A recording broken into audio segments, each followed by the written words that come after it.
wabarakatuh. Assalamualaikum warahmatullahi wabarakatuh.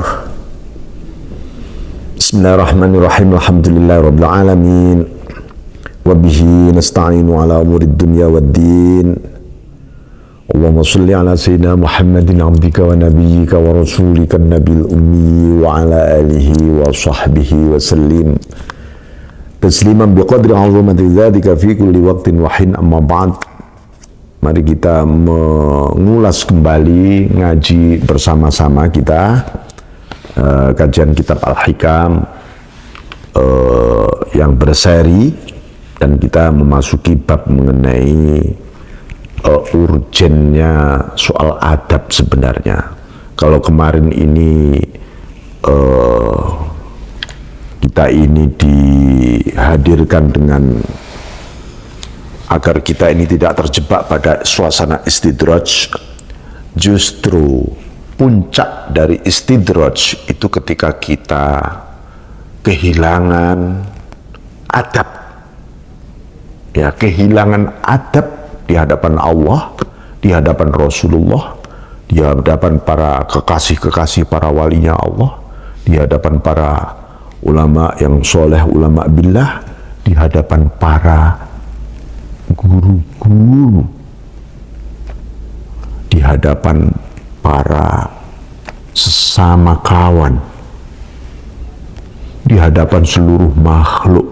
Kalau kita sampai kehilangan adab, etika terdalam, sesungguhnya kita berada dalam jebakan istidraj. Maka beliau mengingatkan begini, Bismillahirrahmanirrahim, min jahlil muridi ayyusi al-adab fatu'akharal uqubatu anhu fayaqulu law kana hadha su'a adabin laqata al-imdadu wa aujabal ib'ad. Di antara ketololan, kebodohan para penempuh jalan Allah, para murid itu maksudnya muridullah, artinya orang-orang yang berkehendak, berhasrat menuju kepada Allah. Nah, mungkin semua orang sedang kepingin, bercita-cita, berkeinginan, aku hidup ini menuju kepadamu Allah. Tapi kalau ini tidak ada ilmunya, nanti bisa tolol kita. Nah, di antara ketololannya adalah ayusi al-adab, adab kita buruk, ya, adab buruk. Lalu gara-gara apa? Fatu'akharul uqubatu. Pada saat siksaan ditunda oleh Allah. Jadi ini orang maksudnya tidak beradab, melakukan hal-hal buruk, tapi kok tambah kaya, tambah nikmat hidupnya, tambah sukses. Semakin maksiat tambah sukses, gitu ya. Ini bagian dari su'ul adab, adab terburuk, ya. Lalu dia mengatakan, laukana hadza su'a adabin. Kalau ini disebut su'ul adab, ya pasti Allah akan memutuskan seluruh anugerah limpahan.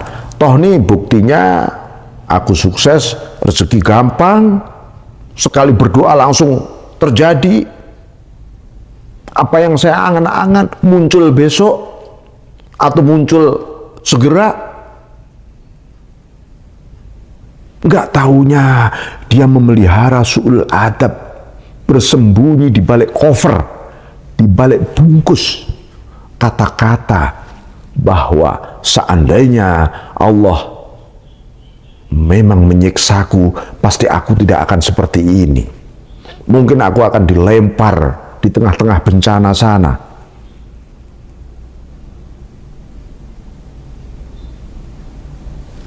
Ya, wa ujabal ibad, dan aku akan dijauhkan dari Allah.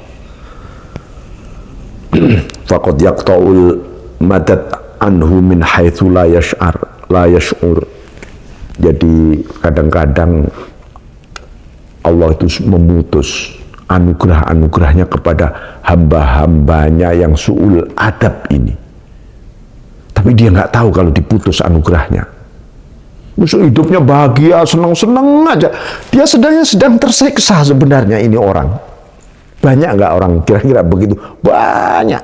Auzubillah. Ini yang harus, ini diingatkan betul. Makanya dulu ada satu kisah pada zaman Nabi Musa alaihissalam. Ada seorang pemuda.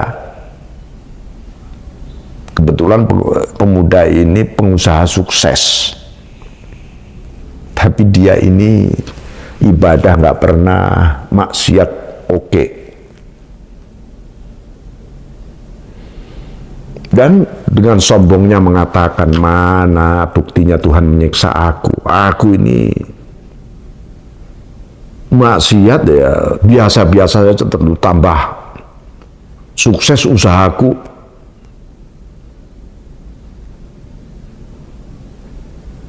Ya, aku melakukan ini itu, ya tambah nyaman hidupku. Ini si pemuda ini, akhirnya apa yang terjadi? Allah menurunkan wahyu kepada Nabi Musa supaya menemui si pemuda itu. Hai Musa, katakan ya kepada si pemuda ini, kalau nggak salah begitu, Allah sesungguhnya sudah menyiksamu bertahun-tahun sejak dulu. Apa buktinya, kata si pemuda itu? Yaitu kelalaianmu kepada Allah. Itu loh siksaan Allah kepadamu, tapi kamu tidak tahu.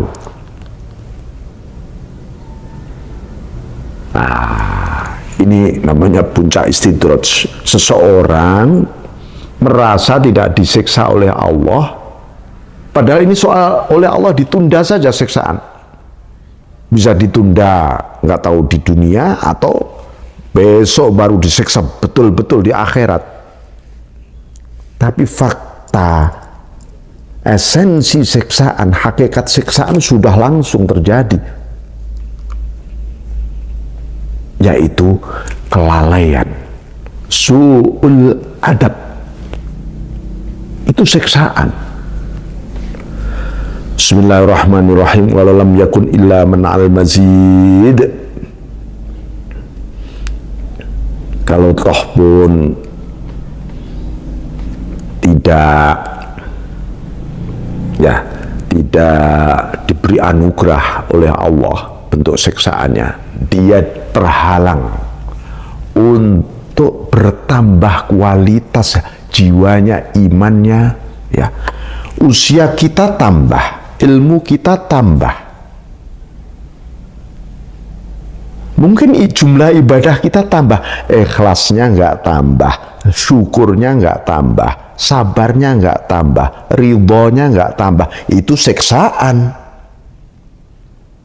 Itu siksaan namanya.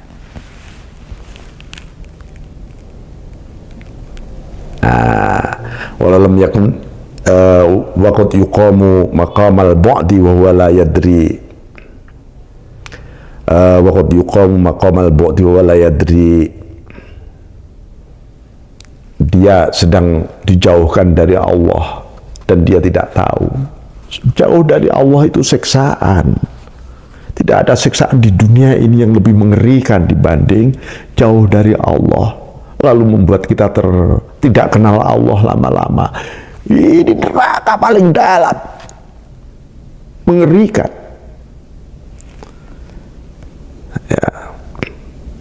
Walam yakun illa yukhalliyaka wa ma turid. Kalau toh pun tetap saja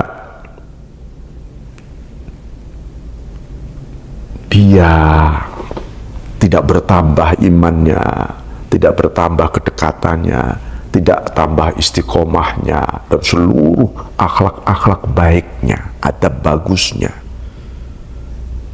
Allah menyiksanya dengan apa? Dengan membiarkan sang penempuh tadi seperti maunya dan seleranya. Hati-hati, ini ditutup dengan kalimat ini oleh Ibnu Athaillah. Ini penting sekali karena apa? Kadang-kadang, nah seperti Seseorang mungkin guru kita atau orang tua kita mengatakan, karena bandelnya kita, lalu orang tua kita mengatakan, ya sudahlah sakarmu sendirilah, mau apamu deh. Itu kan bentuk pengusiran dan seksaan sebenarnya, bukan pemberian kebebasan. Lah itu seksaan. Hal yang sama kalau sampai kita dibiarkan oleh Allah, karena bandel bukan main di dalam hati kita ini. Jangan sampai Allah mengatakan, ya udahlah karemu lah wis.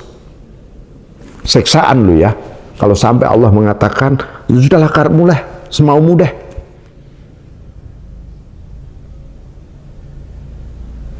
Nah, nih ya. Maka Bismillahirrahmanirrahim. Saya kira bab adab ini sangat luar biasa. Maka kita jaga adab kita dengan Allah Subhanahu wa taala. Adab sebagai hamba. Ya, adab sebagai hamba. Dengan segala kehambaan kita kepada Allah. Dengan Rasulullah SAW, adab sebagai umat dan pengikut, pecinta, dengan segala optimalisasi yang ada di dalam diri jiwa kita. Adab kita kepada para kekasih-kekasih Allah. Sampai Allah menyebutkan menadali waliyan faqad adantu wal harb. Siapa yang mengubarkan perang terhadap atau memusuhi kepada wali-waliku, kekasihku, aku kobarkan perang kepada orang itu. Maksudnya apa? Aku membencinya pasti.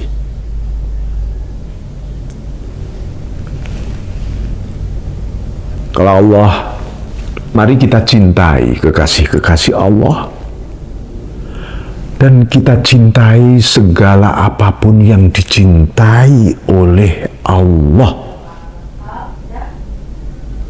Ya, jangan sampai kita tidak mencintai yang dicintai oleh Allah. Adab kita terhadap sesama orang beriman, sesama makhluk Allah, adab kita terhadap alam ini. Alangkah indahnya, alangkah surgawinya sebenarnya. Begitu ya.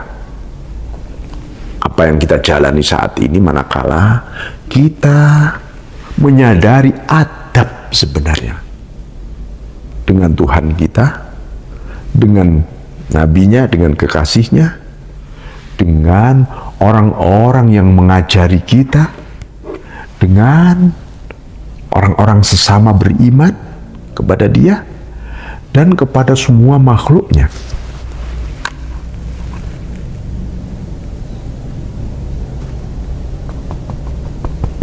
Ini tidak ada alasan lagi untuk kita tidak beradab, karena seluruh ajaran tasawuf, at-tasawufu kulluhu adab. Seluruh ajaran tasawuf ini isinya ya adab, isinya etika. Adab itu lebih dalam dibanding akhlak, karena adablah yang melahirkan akhlak, akhlak yang melahirkan amal.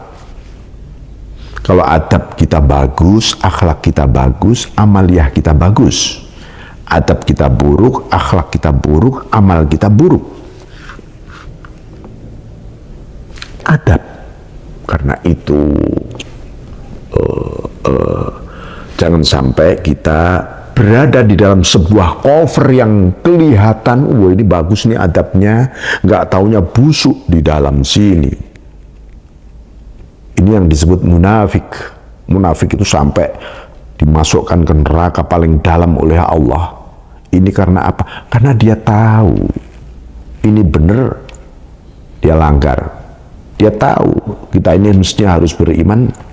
Dia hanya iman di mulutnya saja, formalitasnya saja, ya, simbolisnya saja, kerongkongannya saja. tidak sampai di hati. Padahal yang di hati inilah harus terekspresi. Kalau sampai kita menjenguk hati kita semua, sebenarnya ada apa di hati? Ada Engkau Allah, ada Engkau Rasulullah, ada seluruh ciptaan-ciptaanmu yang semuanya bertasbih kepadamu.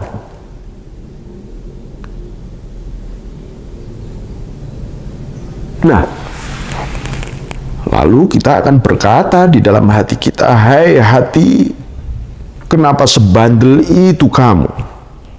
Setebal itu dinding-dinding yang menutup dirimu.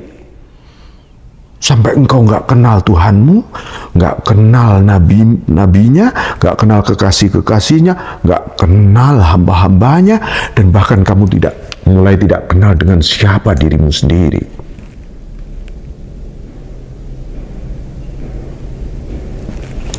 Ini jadi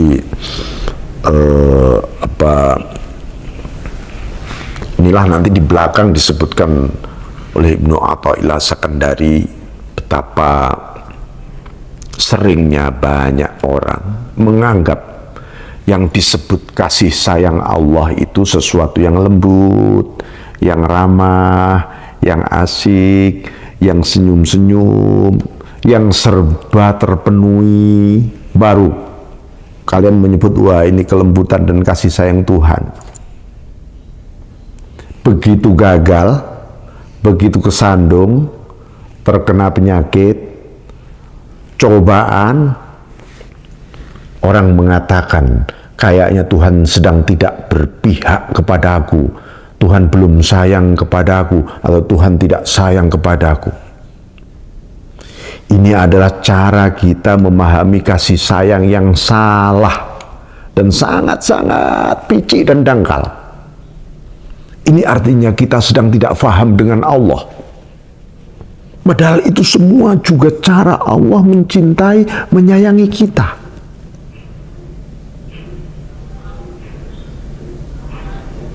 Ayo kita rubah ya cara pandang hidup kita tentang kasih sayang tadi. Nanti kalau kasih sayang hanya hal-hal yang sifatnya enak, nyaman, ini nanti nafsu namanya. Saya sering katakan, ya, seorang petani penanam bunga ketika memangkas bunga-bunga itu adalah karena cintanya sang petani atau tukang bunga tadi agar bunga tumbuh menjadi indah dan bagus. Dan bunga tidak pernah protes. Bunga begitu ridho dan gembira ketika dia dipangkas, dipotong. Bagi orang yang tidak paham, ini kejam sekali sang petani ini. Kenapa bunga harus dipotong-potong, dipangkas-pangkas? Itu menyakitkan bagi bunga. Ada lagi yang mengatakan, wah itu petani itu sedang menentang takdir Tuhan.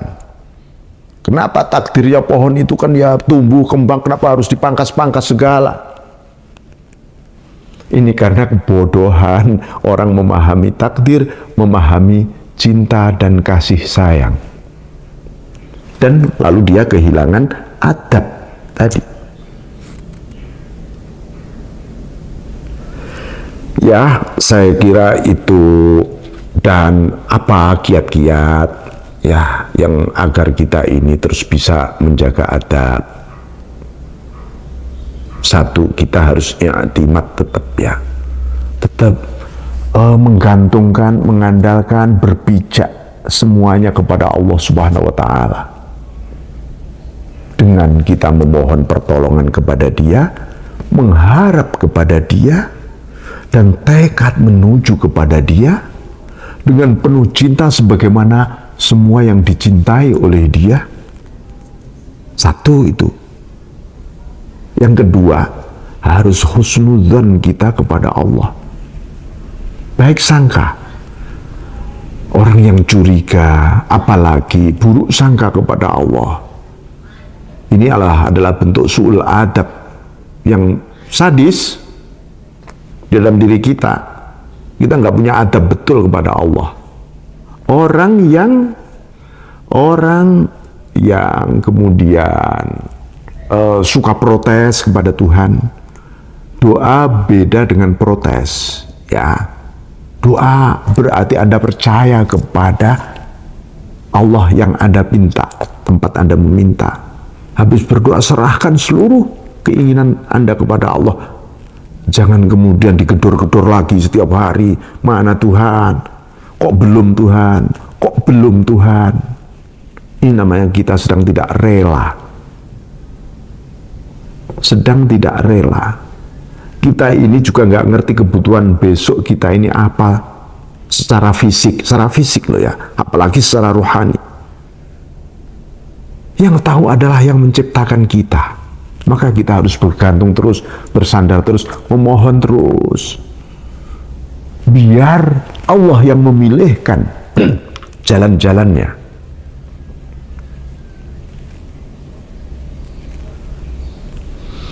Yang ketiga, tentu ajaran yang dibawa oleh Rasulullah SAW kita ikuti semuanya.